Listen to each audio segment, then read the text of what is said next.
Simplex Solutions. Utaina, yeah.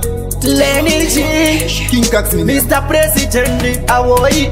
Dati maka ndichengeta ndakura, ndakutongorwa ngoma ndataiwa. Dati ndoenda kumberisa chonte, andifewo ndakatoka kumashure kungeperi. Dati kuta mbereki, mbereki ndiye anestereki. 9 months akanditakura mteneti, dari mwaka ndikanda mteleti mama. Dati kuta mbereki, mbereki ndiye anestereki. 9 months akanditakura mteneti, dari mwaka ndikanda mteleti mama.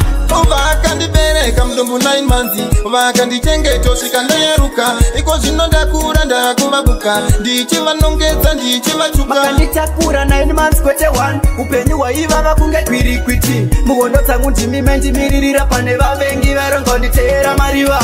Ndatikudza mbereki, mbereki ndiye anestereki. 9 months akanditakura mteneti, dari mwaka ndikanda mteleti mama. Ndatikudza mbereki, mbereki ndiye anestereki. 9 months akanditakura mteneti, dari mwaka ndikanda mteleti mama. Dati makandichengeta ndakura, ndakutongorwa ngoma ndataiwa. Dati ndoenda kumberisa chonte, andifewo ndakadzoka kumashure kungeperi. Asi moms makaramba makashinga, hakuna mwari muchingoisa mina macho. Maisada kona lady achichema, maingoda ndingogara ndichifara.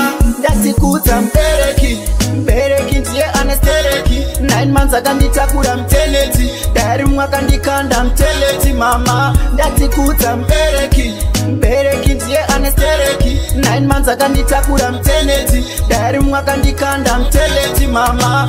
Vakandibereka mudumbu 9 months, vakandichengeta svika ndayaruka. Iko zvino ndakura ndakuvabuka, ndichivanongedza ndichivachuka. Vakanditakura 9 months kwete 1, upenyu hwaivava kunge kwirikwiti. Muhondo dzangu ndimime ndimiririra pane vavengi varongonditeera mariva.